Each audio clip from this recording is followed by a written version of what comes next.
Hello, Algebra 1B students. This is the video on graphing rational functions. Oops, wrong page. Let's start with this page. A lot of you guys are going to be gone today, so I made this video just so you can kind of see sort of the process and then maybe be able to do, or at least attempt your homework on your own.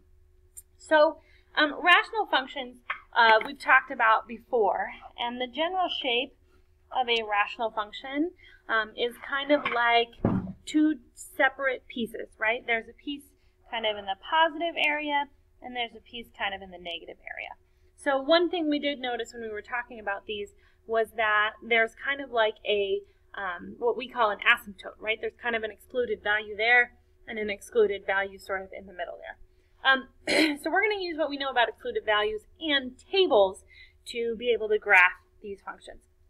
So looking at this one, I have y equals 5 over x plus 2. The first thing that we do with these kind of problems is ask, what are the excluded values, right? What value can we not have? And in this one, it's where this denominator is going to be equal to 0, because of course you can't divide by 0.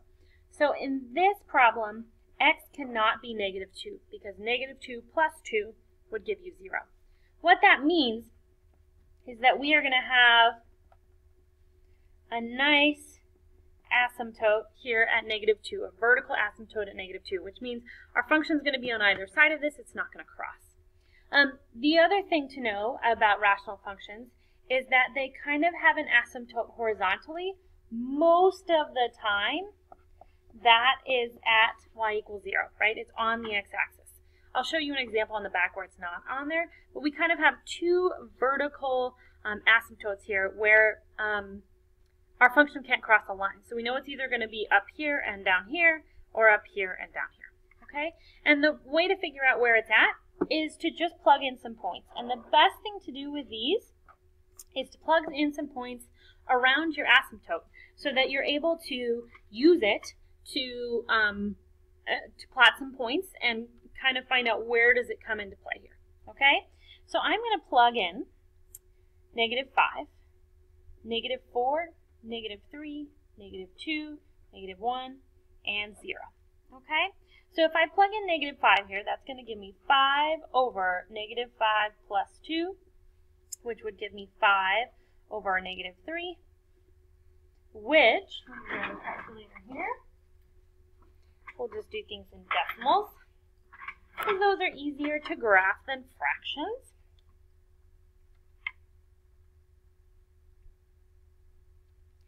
Is going to give me a negative 1.67. Okay? Now, for negative 4, 5 over negative 4 plus 2 would give me 5 over negative 2. Well, I know that one off the top of my head is negative 2.5. 5 over negative 3 plus 2 would give me 5 over negative 1, which is negative 5. Now, for negative 2, 5 over negative 2 plus 2 would give me 5 over 0. That can't happen, so that's excluded. For negative 1, we would have 5 over negative 1 plus 2, which would give me 5 over 1, which gives me positive 5. And then 5 over 0 plus 2 would give me 5 over 2, which is 2.5. So now we have plenty of points that we can use to fill out our graph here. So at negative 5, it's going to be at negative 1.67, which is about here. Again, you can estimate. At negative 4, it's going to be at about negative 2.5. At negative 3, it's going to be at about negative 5. And then at negative 2, it's excluded. So you can kind of see already the curve that's going to happen, right? It can't hit here. It can't hit here. So this part of our graph is just going to go through these points as best as you can make it, and then sort of go along those asymptote lines, okay? Let's do the other side. So negative 1 would be 5, 0 would be 2.5. And of course, these are symmetrical, so you could also assume that 1 is going to be 1.67. So again, you have this curve that you can draw in as best you can, and make sure that it doesn't touch your asymptotes. So the graph of 5 over x plus 2 looks like this, okay? Let me show you in another example In this one, it's a little bit different because it has that second piece on the end. In some of the transformation works that we've done, we know that when we subtract something, that moves the graph down. Okay? So let's start looking at our excluded value. Our excluded value here is where this is equal to 0. So that would be x is 1. If x is 1, that would give us 1 minus 1, which is 0. So we can't have that. So we know there's going to be a nice vertical asymptote at x is 1. Because of this minus 2 part, that means that the horizontal asymptote at 0 moved down 2. So it's actually going to move down here. Now you can see sort of our cross very easily, right? It's going to be either up here and down here, or down here and up here. Okay, but it's not going to cross those two lines. So to find out where it is, all we have to do is make another table. And again, we want to plug in things around x equals 1. So let's see. Let's plug in -2, -1, 0, 1, 2, and 3. Okay. So if I plug in -2, so 3 over -2 minus 1 minus 2 would give me 3 over -3 minus 2, which would give me -1 minus 2, which is -3. Whew, lots of PEMDAS there.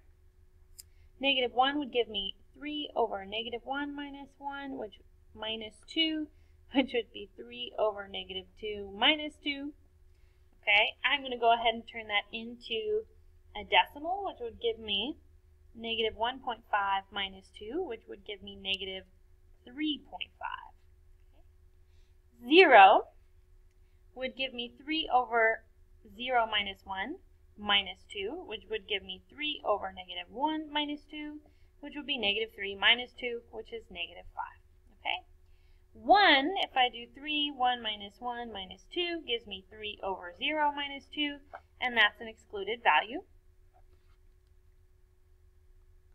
And then the last pieces are 3 over 2 minus 1 minus 2 would give me 3 over 1 minus 2, which would give me 3 minus 2, which is 1. Okay. Then 3 over 3 minus 1 minus 2 would give me 3 over 2 minus 2, which would be 1.5 minus 2, which would give me -0.5. Okay? So let's go ahead and graph what we have. If we need more points, we can always do them later. So we'd have -2, we would have -3. Okay. -1, we would have -3.5.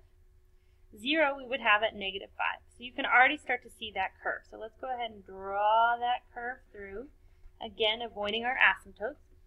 And then let's look at the top. 1 is excluded. So then we'd have 2 and 1, 3 and -0.5. Okay. And then we can just sort of draw our curve through those 2 points. You can certainly do more if you want a more accurate graph. Okay? So the graph of 3 over x minus 1 minus 2 is going to look like this. Okay? And you can see where the excluded values and the asymptotes are. Okay? So to graph a rational function, the first thing you want to do is find excluded values. Okay? Set up your asymptotes. Then find points using table. And then when you are done with that, just draw a curve through the points and avoid the asymptotes. Awesome. Okay, so your homework is going to be page 710, numbers 15 through 23.